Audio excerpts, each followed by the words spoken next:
My name is Stephen Long, and I host a show here on Rock Candy called Sacred Tension, the podcast about the spiritual discipline of asking questions. We cover topics from LGBT issues to faith and doubt and mental health. We talk to biblical scholars and have conversations about religious abuse and leaving faith and finding it again. We also talk to pastors and skeptics and cult experts who are all sorting out their own journey of faith. Please join me in these conversations on Sacred Tension right here on Rock Candy.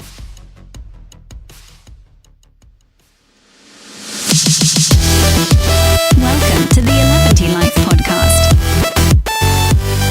What's up, 11ty family? Matt here, and gosh, I'm so excited to be back in the saddle for a brand new episode of 11ty Life. It has been a few months since we have put anything out via the 11ty Life podcast, and it's because we have been hard at work down in the caverns of the Rock Candy recording studios, firing up all of our synthesizers and microphones and crazy whoozy whatsies, and finishing up a brand new full-length album for everybody, and I cannot wait for you guys to hear this thing. We're going to have a few dedicated podcast episodes sort of exploring the creative process behind that, and some of the songs. Man, we're looking at hopefully having this thing released this fall. So we're probably nearing the finish line right now in terms of production and getting the mixes all right and getting everything down, fired up and ready to go. We also have a few show announcements. We are working on some more live performances that I will be filling you guys in on later. I think maybe since the last podcast that we put out, we had our official comeback shows at the Radio Room in Greenville, South Carolina, and Lord have mercy, I cannot thank you guys enough for literally, I mean, it's a highlight of my life being there, seeing everybody, seeing so many people that are a part of the 11ty family and the 11ty community, the Rock Candy community, all being in one place. It was absolutely fantastic to meet all of you guys, and the gifts that we received from you are just like mind-blowing. All of them have ended up down here in the Rock Candy studios so that we get to enjoy them every day. So anyway, you guys definitely made an impression on our hearts, and we are indebted to you for that. We have a few new shows in the works. One of them is probably going to be in South Carolina, once again in Columbia. And the next, we are putting together a Rock Candy Christmas party. I don't want to give too much away about this beforehand because I know that there are a few things that are up in the air. But man, if you have the opportunity and you have an idea for what you would want the Rock Candy Christmas party to look like, something that you would be excited to attend, please feel free to get in touch with us via the 11ty Life Facebook group or just sending an email through our website, 11tysevenisalive.com. And yeah, we take all of your thoughts and ideas and wishes and hopes into consideration very strongly when we're planning all this stuff because it's more fun together. I'm sure some of you guys have noticed that we have added a few new podcasts to our network, and one of them I strongly encourage you to check out is by our good friend Peterson Toscano, and it is called Bubble and Squeak, and it is a storytelling, crazy, no-holds-barred pseudo sketch comedy sort of a show. It's one of those things that's like too crazy and kind of off the wall to explain to everybody. So I would just encourage you to give it a shot because I think you're going to love it. As always, hugs and high fives to everybody who's checking out the Rock Candy Recordings online store. Every time that you purchase something from there, you help to perpetuate all of this great content that we have here within the Rock Candy community. We can't thank you enough for doing that. And while you're at it, open up that Spotify app and give 11tyseven a follow if you think about it, because we've got new music coming your way and we don't want you to miss it. My guest on today's show is Sean Hermann. He's the owner of an independent record label called Skeletal Lightning. They put out absolutely badass music. And Sean is one of the good guys. I got a little glimpse into just how big his heart is for putting out independent music and working with bands and helping them get to that next level in their career. And gosh, I can't wait for you to experience this because he's a really cool dude. There's a lot of information in this podcast that if you are an independent band or independent musician, this will give you a glimpse into what labels are looking for and just get a good overall sense of what constitutes a good fit between a band and a label, because not every band is made for every label and every label for every band. Sean really helps demystify a lot of those things, and yeah, can't wait for you to hear about it. So welcome to this episode of 11ty Life. I hope that you enjoy it. I'm glad you're here.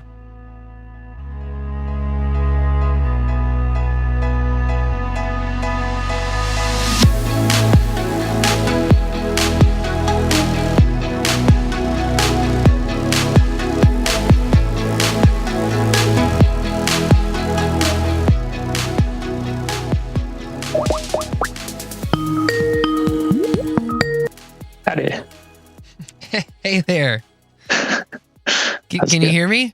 Yeah, perfectly. Awesome. Am I good here? Yeah, I think so. I'm double checking our recording thing here. Okay.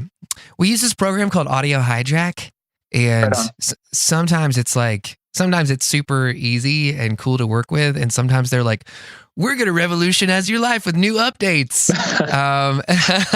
And it kind of goes the way of the new Spotify update. I don't know if you checked that out or not, but everybody's so pissed about it. Yeah, for sure. Yeah. But anyway, I'm so good to hang out with you today. I'm glad we were able to make this work. Yeah, thanks for having me. Cool, man. Sweet. So what has your day looked like so far? Well, during the day, I work full-time at Polyvinyl Records as the marketing manager. So nice. Yeah, it's super fun. Basically handle like all the social media for the label and a bunch of our bands and email marketing, anything you see online from the label or the bands, like any sort of interaction with people on the internet. And it's just you doing that. Do you have friends or playmates? Yeah. It depends on the band. Sometimes they'll have a team in place, like a manager and a social media helper and stuff like that.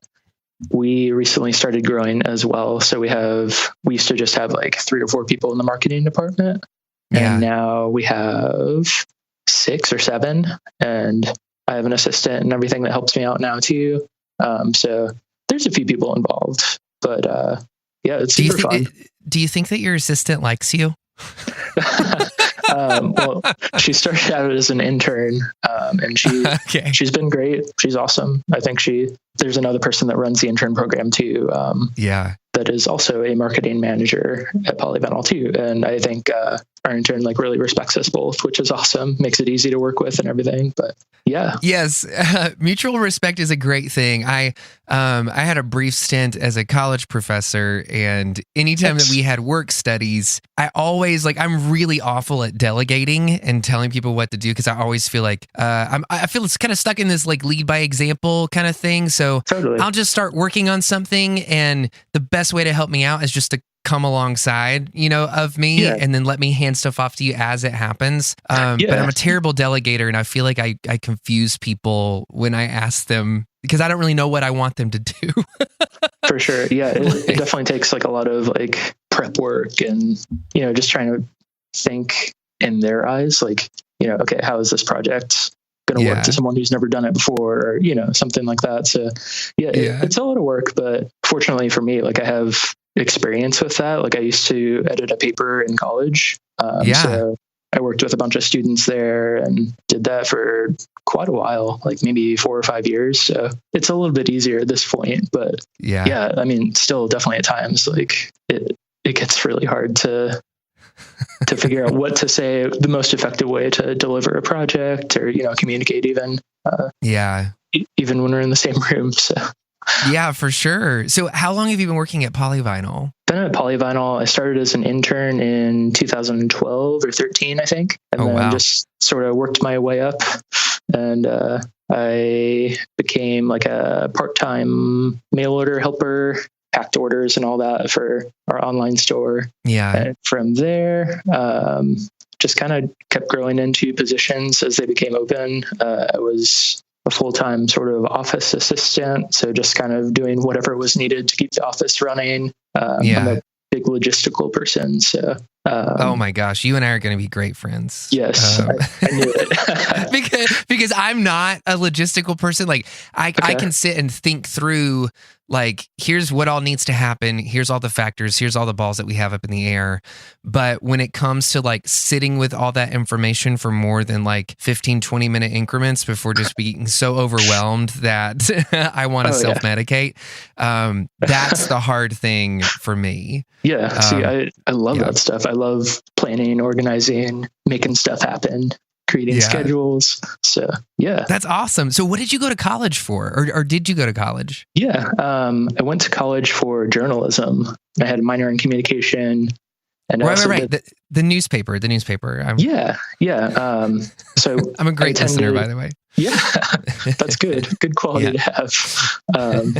I started at a community college in town called Parkland College. I'm from Champaign-Urbana, the emo capital of the world. Oh, yes. Yes. Yes. So, they have this awesome community college, and I was there for 2 or 3 years. I was also working during school too. So just kind of took it easy and took my time. And that's where I did the newspaper and all that too. And then I transferred to University of Illinois in their media program and graduated in journalism. But by the time I was done with the program, I was over journalism. So, but luckily I had been, working at Polyvinyl and sort of grew into this marketing position as well. So it worked out. I can still use all the skills I learned and, just my natural love of music as well. It was like a perfect meeting there.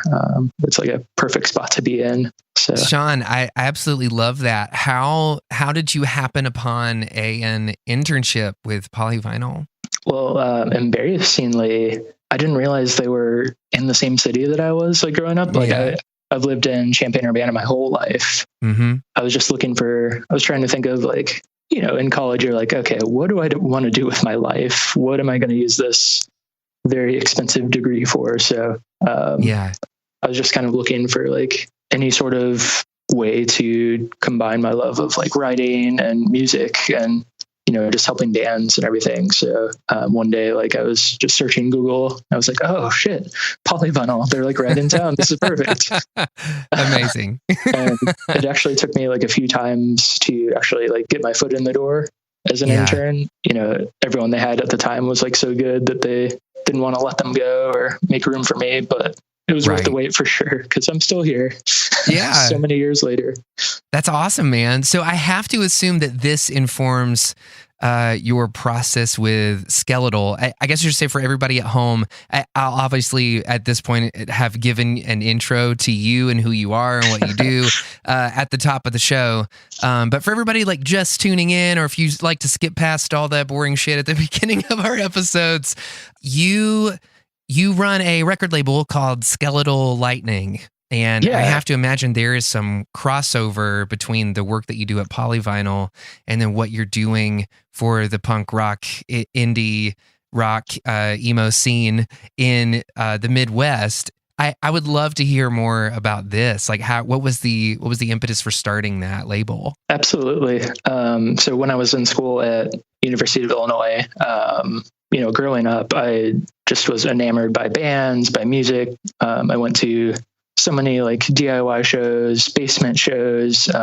We had this place in a really small town about 20 to 30 minutes outside of Champaign called The Shed. Yeah. And that like really informed my punk leanings and everything. But it was literally like a farm shed that they converted into a stage. Oh, wow. And they had all these like touring hardcore bands and everything, a bunch of, like mid 2000s MySpace, Tooth and Nail, Solid State Records bands.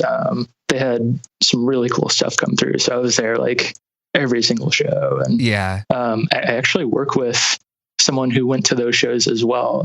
His name's Michael Thies, and he runs like our digital operations at Polyvinyl. But like it created this foundation. And ever since then, like I just wanted to do whatever I can to involve myself with music and bands. And so do you remember like get a little bit microscopic with it? Like, do you remember, was it like the first time that you went to a show, or was it just like the culmination of sort of submerging yourself in this culture? I find that a lot of people that I talk to oftentimes can retrace their love for, or like the tipping point of their life back to these moments where it's like, I saw X band play at X venue, and something about it, I just knew I had to be a part of whatever this wave was, and I had to be writing it for the rest of my life. And it's kind of like a really similar origin story that people have. I don't know if you've had anything like that happen. Yeah, for sure. Okay. Well, I'm one of those people that I kind of like do so much all the time, or think about so many different things that I have a hard time like remembering specific like events or, stuff like that. But I mean, just in general, like the community involved at like a small like DIY place like the Shed, and I just wanted to be a part of that, and find other creative people like that like the same music and that are in it for the same reasons, just to enjoy bands and take care of them. And so that's sort of where Skeletal Lightning actually started, was for trying to find a way to combine my passions. So for journalism, it was writing. So it started as a blog. It's like the best bands in the Midwest, and just trying to give them some exposure and highlighting some of my favorites from the underground scene. And then as an intern at Polyvinyl, one of my projects, I guess to answer your question right here, like something that really inspired me, I started assembling packaging for a vinyl release for this band called Dusted at Polyvinyl. And I think I might remember that band. Yeah. They actually just had a new album come out last year, and it's super good. It's like really chill, very dark too, which I like. Yeah. Love it. Yeah, I was like sitting there assembling this vinyl record, and I was like, holy shit, this is awesome. Like I want to do this, and I bet I have the skills to like kind of put this together. So the blog kind of transformed into, I put out this digital compilation that was like 30 or 40 tracks of bands I had covered from the blog. And there's a lot of parallels to Polyvinyl's history too. Like they started as a zine and put together a compilation, and now they're this massive label. It's kind of like the same sort of, upbringing. I started this digital compilation, and then I was like assembling that vinyl record that day as an intern at Polyvinyl. I was like, damn, I really want to do this. I want to make bands' dreams come true and like put their stuff out on vinyl. And it is so funny that you say that, because I feel like just in the past like 3 or 4 days, that's been something that's been rattling around in my mind.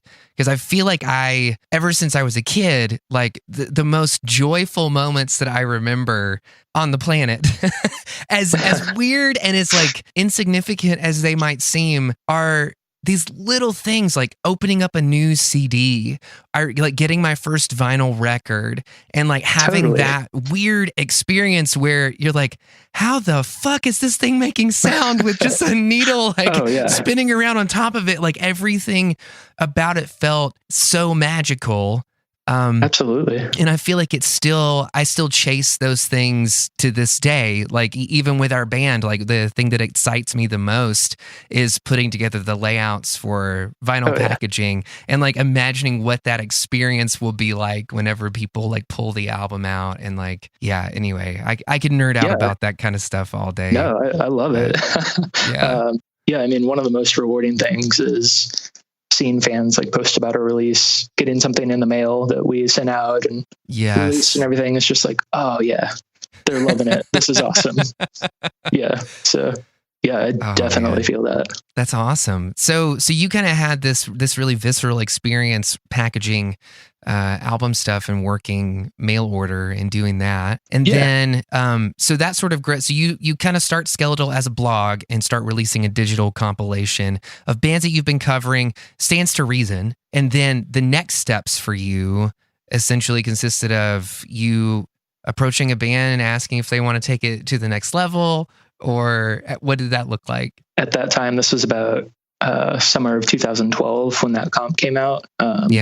Shortly after that, I got really inspired, and I started just scrounging the internet for bands that would be like a good fit for Skeletal Lightning and everything. So I approached a few bands. One was a New Jersey band called Tawny Peaks. And they share a name with a porn star, which I think was on purpose. They're just this like really awesome Midwestern emo vibes, really talented kids, super young bands. And I just reached out to them. I was like, hey, I'm just starting a label. Like, you guys are awesome. I really respect what you do. Do you want to work together? And that like basically cemented the first Skeletal Lightning release. I love it. Put it out on tape and digital, and the rest, followed very quickly after that. It was awesome. Yeah, man. I love that. So what are the things that excite you about a band? Is it witnessing a live performance? Is it like seeing engagement online? Is it like positivity? Is it this like wave of awesomeness that you can't quite put your finger on? What does it mean for you when you see a band and you get excited? Yeah, for sure. Well, the whole point of Skeletal Lightning, like there were so many bands, like so many friends that we were covering in the blog that would work with these sort of, kind of a little bit bigger labels, but they weren't treated that well. Like they never knew what was up with royalties. They didn't know, they weren't getting the press they thought they were promised, and, just like a breakdown of communication and just overall not great relationships. So the really inspirational thing for us is like, okay, like I love organizing. I love taking care of people. And I love music. So like, let's create a positive place for bands and like take care of them and let them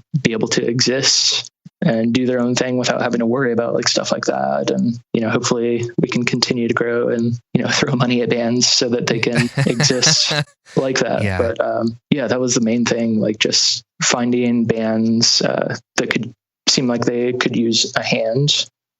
Most importantly for us, like we, one of our like taglines is like the most passionate bands around the world. So I always love to see like a really good band live, hopefully like a unique sound and, just people who are really passionate about what they do and provide like back in the day, like something that really stood out and still does to this day is, if bands like made stuff happen in their hometown and, just inspired people all around the world. So, we kind of look for a mixture of those things, like bands that make an impact. Absolutely. I feel like our band spent so much time in the Midwest for some reason. And we were like originally from South Carolina. One of the first places that we started touring when we started touring really heavily was the Midwest, because you can you could literally just do circles around the Midwest all year long if you wanted to. And there was always this very distinct vibe from the bands that we would play with in Illinois, Indiana, Wisconsin. Like, is Wisconsin considered the Midwest? I don't want to sound like super ignorant. But it was, and every time we would go there, it was just like, there was this sort of raw energy and passion and fortitude that I feel like they brought to it. We didn't see a lot of infighting. We didn't see a lot of the like, oh man, was so-and-so's band got signed and like, I thought it was going to be our turn. And it was, I feel like we heard very few of those conversations. Most of the time it was like, oh yeah, they're from our hometown.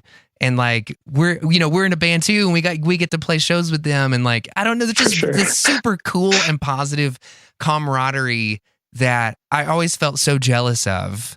And it seemed like I very distinctively remember witnessing a lot of that in the Midwest. So yeah, absolutely. And going back and looking at all the shows I attended, the spaces that were around that I really spent time at, that was like at the heart of it all. It's just like everyone wants to support one another and just have fun and just experience positive vibes all the time. So that really set the tone for what I wanted to do with Skeletal Lightning. And, what I bring to the table at Polyvinyl too is just try and take care of people, make sure they're happy and everything. Yeah, absolutely. So the kind of music that you grew up with, is it going to be this kind of like indie rock emo sort of scene, or what was your first experiences with bands? I'm trying to think of like what my first show is. Again, the memory is terrible, but the bands that were playing at the Shed and,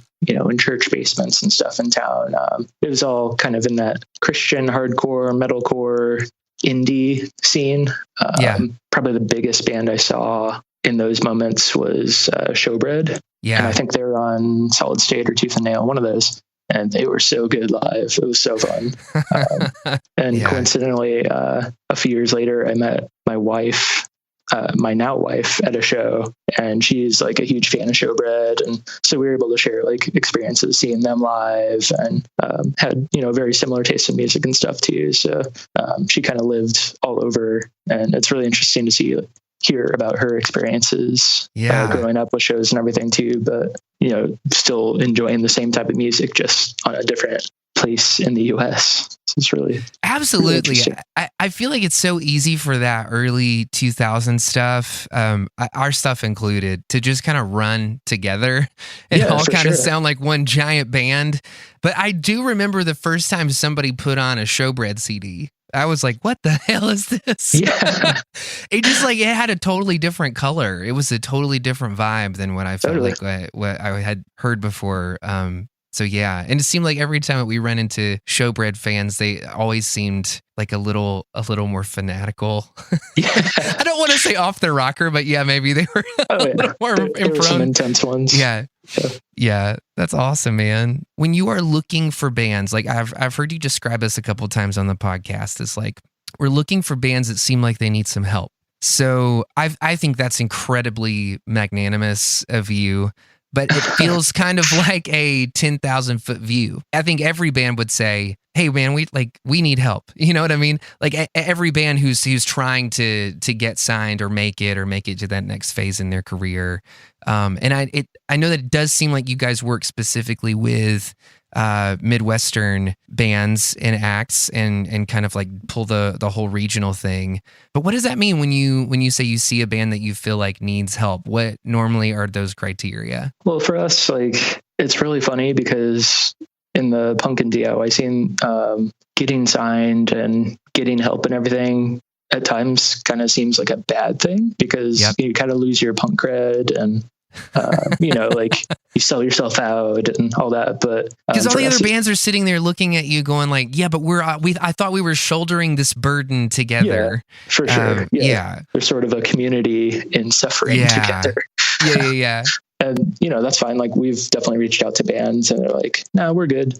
We're just doing our own thing. And I fully respect that. Like, good for them. Like, as long as you're doing what you want to do, that's great. But, for us, for example, some bands that are maybe just starting out, they've never really been in a band before or never really experienced outside help.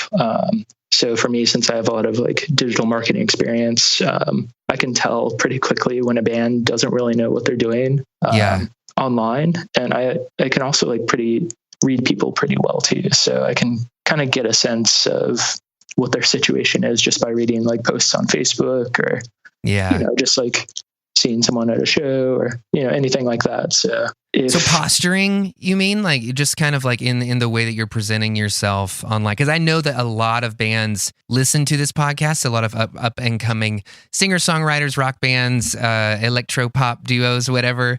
And they're all that I feel like a lot of times this is what the conversation whittles down to is like, how are you positioning yourself? How are you posturing yourself online? Are you coming from this place of like not wanting to waste people's time?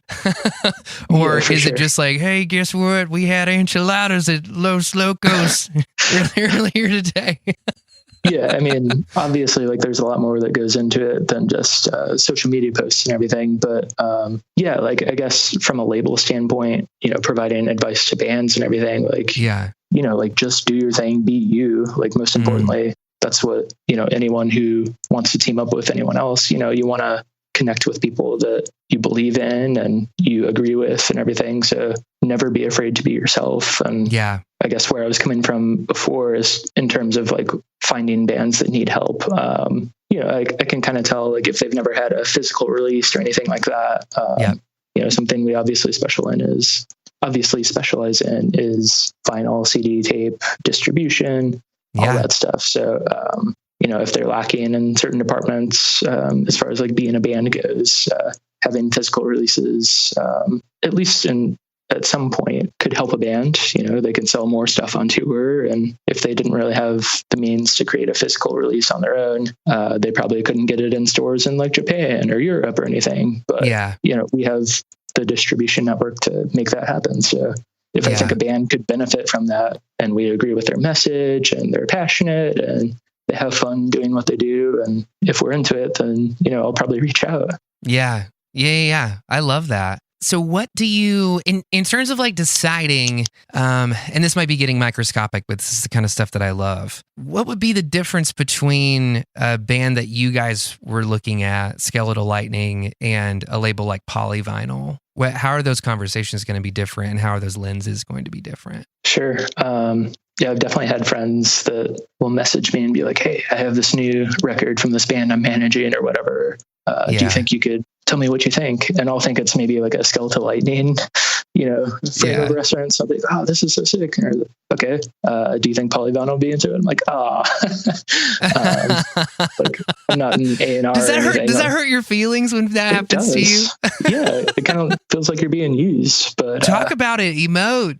Tell me how you really feel. Yeah, like, I'm obviously like putting a lot of effort into Skeletal Lightning and everything. And when people he works at Polyvinyl, let me see if I can get it in there. Like, I know him. They could definitely help me out. And it doesn't really work like that. Polyvinyl is a much more massive label. And I mean, there's only like 20 people that work there, but compared to me and my wife that run Skeletal Lightning, that's a massive difference. And to get back to your original question, the difference in bands that we sign, I think Polyvinyl, it's pretty much the same outlook, like just purely wanting to help and take care of bands and help them achieve their dreams. There's just a lot more money involved, and you kind of have to show, promise and kind of establish yourself a little bit more so than Skeletal Lightning, since there's more money involved, so more risk and all that. Well, I feel like a lot of that has to do with scale. It's like Polyvinyl's not interested in moving a couple hundred units; they're interested in moving a few 100,000. I would imagine, or more, or millions. Yeah. So when you're deciding, when you're all at like, the A&R meetings and everything, and you brass tacks that, ultimately, what does it look like? Is it like, hey, we're going to drop between $50,000 to, I don't know, $100,000 on a band just to get like production and start the manufacturing process, and maybe we're going to spend that much again on marketing or whatever. And I know that budgets vary, between bands and the scalability of bands. But what are those loose metrics that you sort of look at from 1,000-foot view when you're looking at bands, and what does that look like? What is that difference for Skeletal and Polyvinyl? Yeah, for sure. Well, Skeletal Lightning, like we work with a lot more up and coming bands. General metrics, probably on Spotify, if you look at monthly listeners or anything, not that we like count that as a big metric as far as like whether or not they're worth it to sign or anything, but our bands are somewhere in between the 100 to 20 or 30,000 monthly listeners range, whereas Polyvinyl, like most of the bands, are at least 50, 100,000. Some have 1 million monthly listeners. So I mean, Polyvinyl definitely has like smaller bands. There's definitely been some Skeletal Lightning releases that have sold better than some smaller Polyvinyl bands, which is crazy to me. How does that make you feel, Sean? It feels good. It has to feel amazing. Yeah, I'm kind of torn because obviously I want Polyvinyl to succeed too, and especially our bands and everything. But it feels really good on my end personally too, because it's just like, yes, we're doing something remotely right, at least. Yes. I love that. That's awesome. And I also did not know that you and, is it Morgan? Yeah. That you guys were a husband and wife rock and roll duo team label owners. That's amazing. I love that. Yeah. So I used to be in this punk band called the Diamond Stretch. This is back in like 2008 or 2009. And we actually met. She had just moved to town, and she was at one of the Diamond Stretch shows. And like I saw her across the room and stuff, and we just started talking and just hit it off from there. And we just celebrated our 10th like dating anniversary, and our year wedding anniversary is coming up. Oh, congratulations. That's amazing. Yeah. But I mentioned a little bit earlier, but she and I have like really similar tastes. She's super creative. She thinks in totally different ways than I do. So she has been like a huge help to Skeletal Lightning and everything. We're both 50-50 co-owners. Yeah. So it's really exciting. I feel like not a lot of people can like pull that off. The same exact thing happened with Polyvinyl. Matt and Darcy Lunsford, like they were like met in high school and put together the zine, and they grew Polyvinyl together like in their basement. And now we're at this sweet headquarters in Champaign with a warehouse and everything, and people working all over the US. So wow, it's really exciting to think that maybe this could be a thing that happens to Skeletal Lightning too. Well, yeah, of course. Like it only makes it an even more inspiring story, that you guys are basically riding that same wave of creativity. And it's been a dream to work at Polyvinyl. Like Matt and Darcy are the most amazing people, most supportive, like bosses, quote unquote, that I could ever, imagine having. I used to work in a restaurant, and for those that were in the service industry, we know that it's a really tough job, and the people you're working with or for, they don't always have your best interest in mind. Like at Polyvinyl, it's the total opposite. Like they only want you to succeed, and they basically let you do whatever you need to do to make an idea happen. And it's truly amazing. Like it's awesome to be in that environment. And, conversely, like I can take what I've learned there and kind of apply it to Skeletal Lightning as well. See, I absolutely love that. It makes me wonder for labels that are doing basically similar things to what Skeletal is doing. It sounds like you guys find the bands that you want to work with, people that you feel like you could have an advantageous relationship with, you can help them out. And then you basically help them facilitate releasing physical product or getting their marketing together or figuring out what those next phases are to grow them from where they are to whatever the next step is. Yeah, for sure. Are you as boots on the ground with the production aspect of those records? Like in terms of what an A&R person would typically do? Because I know it's just you guys that run it, but is Skeletal fronting entire recording budgets and hiring producers, or does it a lot of times it look like the band does that and you guys are strictly there to help them sort of monetize physical goods, or is there a little bit of crisscross between those two?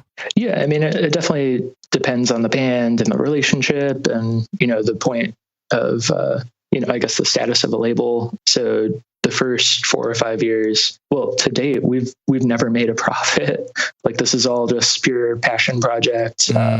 There's still lingering credit card debt and everything from early vinyl releases and all that. But fun stuff. The things you don't know about running a label. Or any business. Yeah, totally. Yeah, it's hard. But in the early stages, like it was definitely hard to, since we didn't really have the cash flow to fund a lot of stuff, the bands would be covering it and we would just help get the physical product out there. But luckily, like especially this past year or so, like we've been able to come up with enough funds to kind of offer the bands like, hey, we can cover this recording budget, or hey, we can hire this like expensive press person, or, a lot of that stuff we just did ourselves just out of necessity. Right. So most of our press campaigns like are done by me. So I just, reach out to whoever I can make a connection with, and hopefully some cool stuff happens. But fortunately we've been able to we're about at that point where we can set up real budgets and spend money and hopefully make it back. So it's exciting to finally be at that point. I absolutely love that. I love the vibe of it. Because this is my favorite thing in the world is bands. And I don't even know if I can tell you why, because bands are kind of hard to work with. Like a lot of times they don't know what they want out of a song or a relationship or out of life or out of their career. And it's really hard to have very brass tacks business conversations with bands when you don't know what they're thinking as you know what I mean? Because you're using all this terminology that makes perfect sense to you, but to a band who's never walked through that process, it can seem really daunting and alienating for them. And I've found that a lot of times, instead of just asking clarifying questions, they'll just sort of nod at you. Like, oh yeah, okay, that sounds good, and have no idea what you're talking about. And for me, I more than anything, I don't want to pull a quick one on any band or anything. I want full 100% clear and transparent communication. So in emails, I kind of make fun of myself because I probably say the same thing over and over. Let me know if I can answer any questions for you. I want you to be 100% understanding of what this means. So I'm more than happy to like spend the time and kind of break it down, give real world examples of, how an advance works, or, what this means if we spend this money here, or, things like that. Like I want to make sure they know how it affects them too. Because the whole reason we're doing this is because of the bands. Like, we just want to make sure everyone's on the same page, and, the whole point of the label is to take care of them, treat them well and everything. So we definitely don't want to, especially on their end, if there's confusion, like we definitely want to avoid that and just be honest. So I feel like when I was, I want to say it has to be like when I was 19, we got offered our first record deal with this small indie label. I remember them sending us over the contract, and they had mailed it to us. It was like 20 pages worth of stuff, and they told us this is like the short form. And then that label ended up getting bought out by Sony, and so all the like re-up sort of like things came in, and I just remember those. I remember those contracts being so vast and being nothing but like lawyer jargon that unless you were a circuit court judge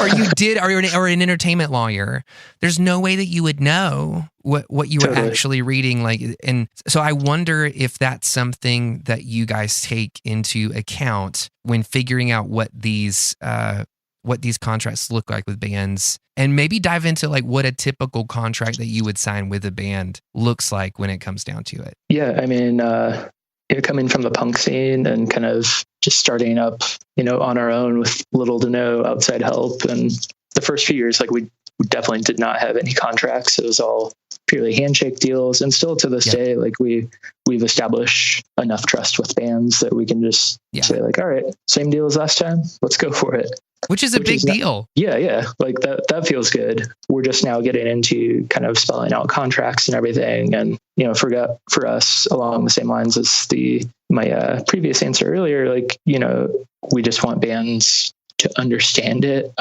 So sometimes I'll just write a real world email that says like, all right, this is your profit split. This is, the rest of the terms. This is what we'll do. This is what we expect you to do. I kind of just break it down, in normal band speak, to kind of help paint a picture of, what this is going to be about. And the contracts get really like muddy and very legal speaky. And I mean, I spent probably 20 or 30 hours, like just looking at stuff, trying to figure out what it means myself too. So, for bands out there listening, I would definitely recommend getting some sort of lawyer. Usually the label that's talking to you might cover those lawyer fees, but just have someone that knows what those words mean. Take a look before you sign anything, because you never know. Like, even myself still having signed a few contracts, I don't know what some of it means still. So look for anything that says in perpetuity and read it closely. Do not sign it if you can help it. Oh my gosh. I love that.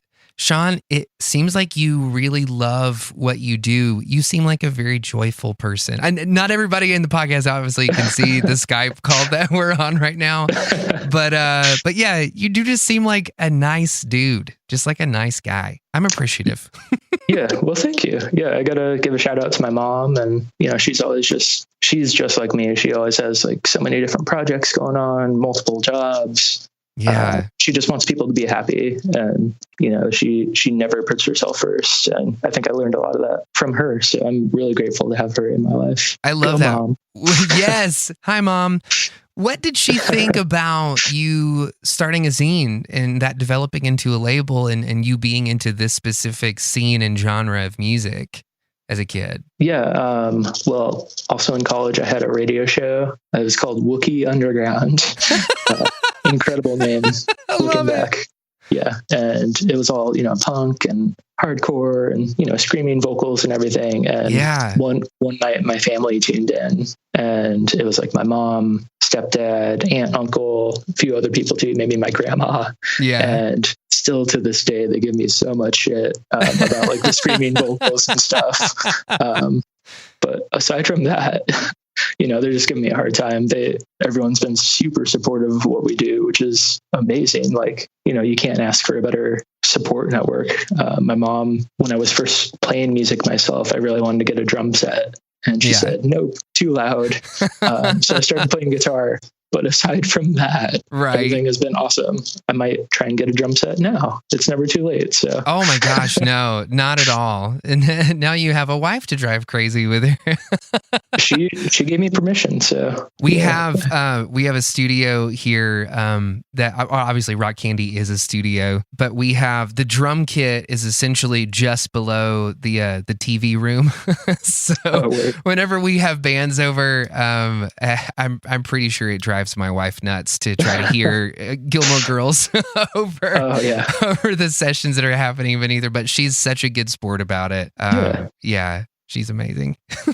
Yeah, it's awesome to have supportive people, especially like in music and stuff. That it's an industry that takes a lot of effort and just constant work and everything. So it makes all the difference in the world to have a supportive partner, family, friends. I mean, there's so many ups and downs because Sean, I feel like you're the guy rolling the ball up the hill. You know what I mean? So when you stop for a minute, like even to take a breath, you still have to keep the ball from falling backwards. Yeah, for sure. Yeah. So I mean, I have to imagine that that's as much joy as it seems like you derive from it, and as a wonderful of a job as it seems like you're doing. So there has to be these days that people have within the creative fields, like where it's like, fuck, I just wish I could throw this all away for a second. Yeah. I mean, I've definitely had days.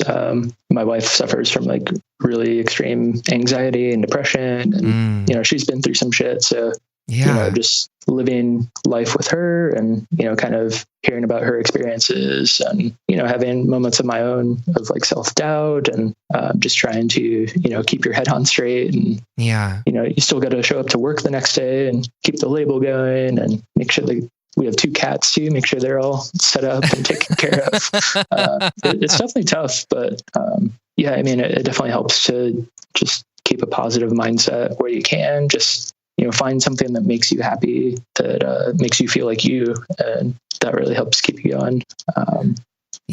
I guess I don't really know what that is for me. Like, I guess it's the music itself that like keeps me going. I don't really have like a huge hobby or anything. Like I play music, I play video games. Like I'm just a normal dude that happens to work in the music industry. Well, it sounds like your hobby and your career are married, which is something I can totally relate to. People are like, what do you do for fun? I'm like, well, music. Well, what do you do for work? Well, kind of the same thing. Well, exactly. So it is kind of this like weird, complicated relationship that it seems like it has, at least in my mind, and I'm sure you can relate to that. Can you, not to nosedive the conversation at all, but can you take me to one of those moments that you've had where this is like your dark night of the soul? We're 45 minutes into the Disney film. Shit is going crazy. Perfect. I love these moments. Yeah. I mean, we, in the late winter, early spring of this year, we had one of our most successful releases at Skeletal Lightning. We sold like 800 records, which is like 80 times what we normally do. Every weekend we were packing orders and just trying to make it happen, since it's just Morgan and myself doing mail order and production and all of that stuff. So that was the moment we've all been like striving for. Like we want every release to be like that. And then when you finally got there was so much work and effort and emotion that went into putting it out there, and then just physically packing up 800 orders with one other person. Like, oh my God, it really wore us down. And there was a moment I was like, holy shit, like, I don't know if I can do this. If you look at Polyvinyl, like they've always been open to, if there's an area where they need help, like for instance, packing orders, like, okay, let's hire another person. Of course you need the money to do that, or like at least the creativity to find a way to make it work realistically. And I guess luckily and unluckily, that was an outlier for us, having 800 orders to send out as opposed to 50 or 100. So we got a chance to recoup and catch our breath and everything. But it's really hard to manage all of this, like just with 2 people at times. And definitely like the spring, I was like, holy shit, this is tough. Like, can I keep doing this? But the good thing about music is, there's always shows happening. There's always new music coming out. Definitely found ways to rebound. We've had a lot of success this spring in press, and our band's being really active and doing well, getting a lot of hype. So that's like definitely rejuvenated us, and we're back to where we normally are. So I love that. Yeah. That's awesome, man. Well, congratulations on where you are and weathering that storm of success. Thank you so much.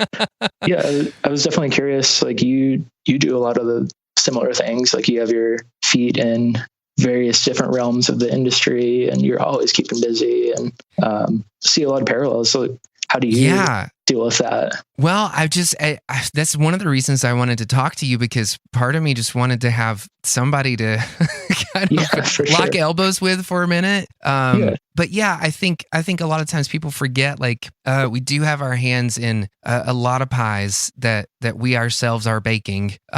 So it feels like we're doing 20 different jobs of everybody at one time. And I think the hardest thing is just when you get emails from people that are like, hey, I ordered this thing a week ago or a week and a half ago, and it's still not here. And I'm like, it's literally, it's not that you're not important. It's not that we don't love it. It's literally that there are 100 other things in the queue before we can make it up to the warehouse room where we have all of our vinyl and records and stuff, and like put together, a few orders. It just, I feel that so hard. Gosh, yeah, it's something else. But at the same time, being able to put the little 11ty or rock candy stickers in with or just like little case candy that you send out with orders and stuff. Like I remember getting those things as a kid, like ordering stuff from Tooth and Nail or whatever, different indie labels.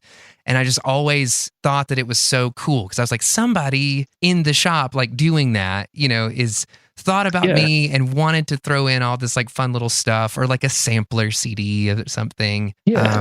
And I just thought this is like one of the coolest ways of just putting tiny little bits of positivity into the world that like really does go a long way to people that like save up their money to be able to purchase physical product. Because I'm like, for sure, as a kid, that was what all my money went to, was like either guitar strings or saving up to buy music from the bands that I really loved, and waiting for them to come to town and like seeing what new stuff they had at their merch table. Yeah, that was pretty much like what my economic status was. Like money in, it goes directly out to bands and music and absolutely all that stuff. Same here. I mean, that was like a really sort of foundational thing with Polyvinyl.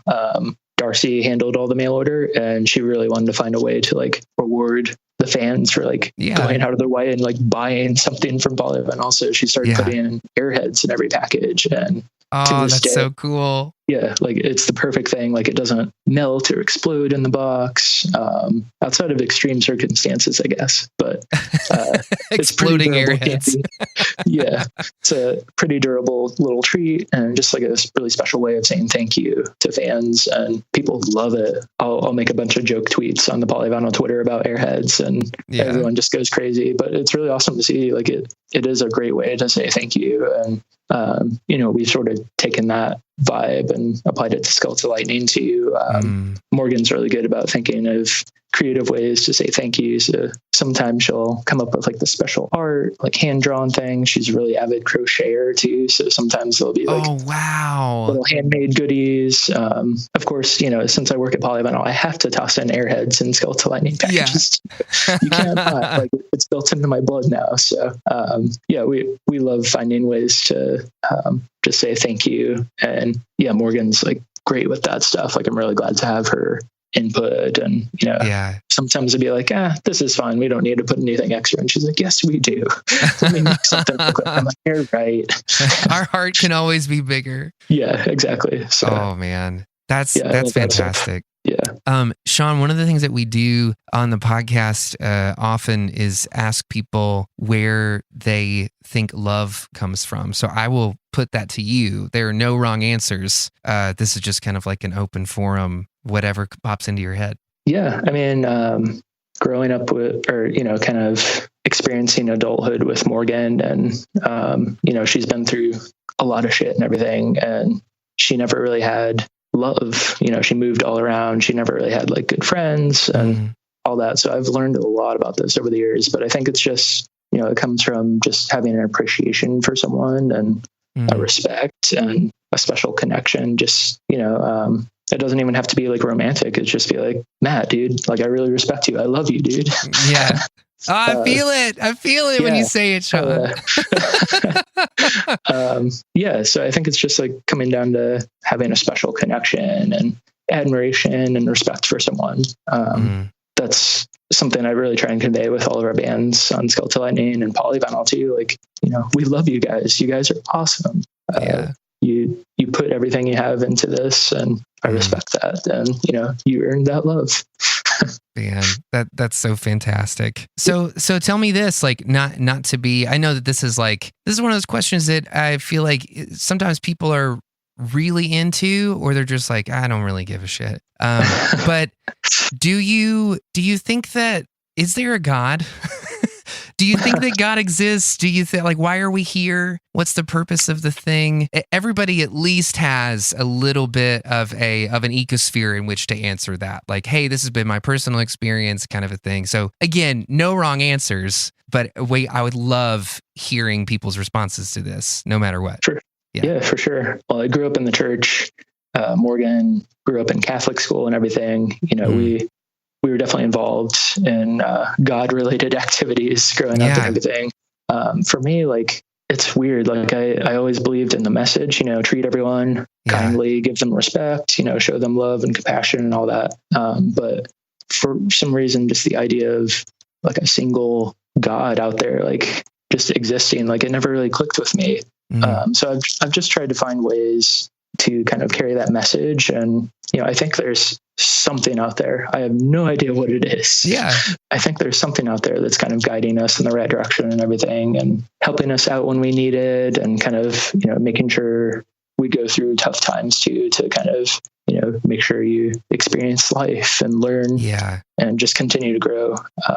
I have no idea what it is or where it is or who, what, you know, I have no clue, but I feel like there's something out there. Yes. And maybe it is God. I have no idea, but yeah, like I just always kind of keep that in mind. I'm always like kind of wondering about it. Just, I would love to explore it more.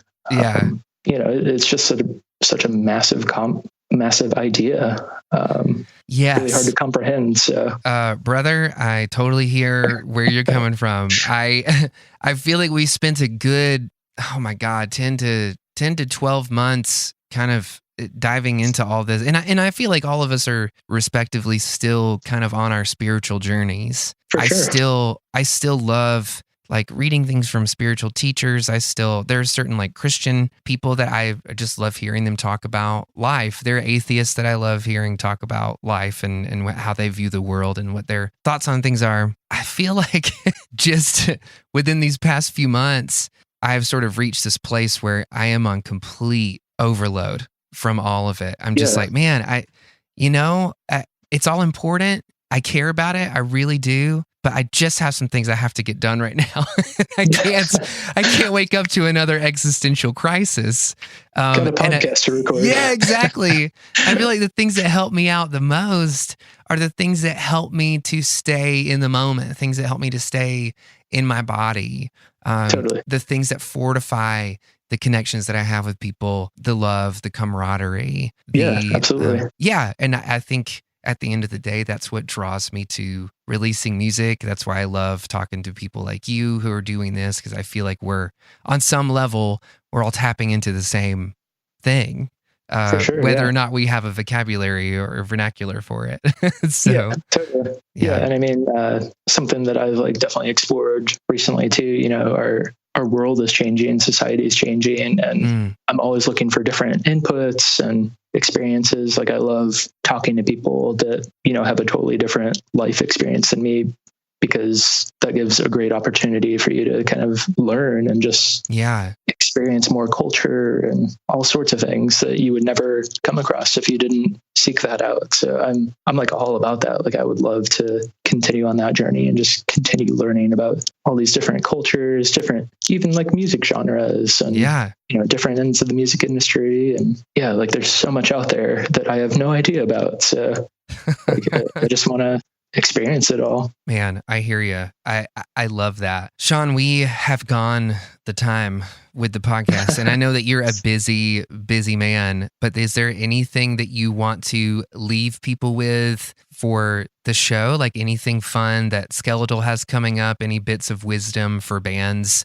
out there, just anything you want to put out into the universe, you do it. Yeah, for sure. I feel like I've been on that positive tip this hour, so we'll continue with that. Nice. Shout out to all the bands that are out there grinding, all the people that are running record labels, just anyone involved in this industry. It's like super tough to do this, even, attempt to do it full time. So shout out to you. Don't forget to believe in yourself. You were put on earth to do whatever it is you're doing right now for a reason. So, just don't forget to believe in yourself. Like you started writing music, you started a podcast, you started a label, you started a band for a reason. And, that's important. So just don't forget that, in your moment of doubt and everything, just remember why you started it. Oh man, I can't even tell who you're talking to anymore because you're looking me dead in the eyes when you're saying this. I thought you could use it. Thank you so much, Sean. You're a national treasure. Oh, thank you. Thanks so much for having me. And thank you to whomever it was that recommended us to be on here. Absolutely. 11T Life is a production of Rock Candy Recording.